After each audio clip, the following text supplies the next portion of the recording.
కోసం, శరీర సంబంధమైనటువంటి ఈ లోకపరమైనటువంటి బ్లెస్సింగ్స్ కోసం వచ్చావు తప్ప ప్రభువుని హృదయంలో చేర్చుకోవడానికి రాలా.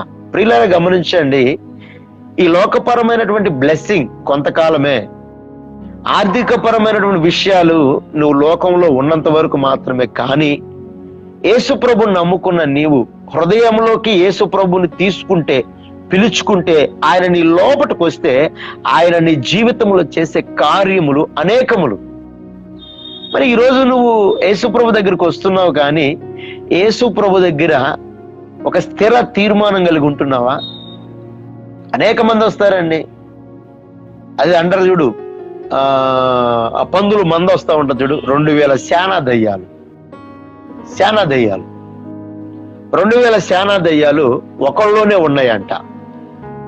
ఆ ఒకళ్ళలో ఉండి వాడిని అనేక రీతులుగా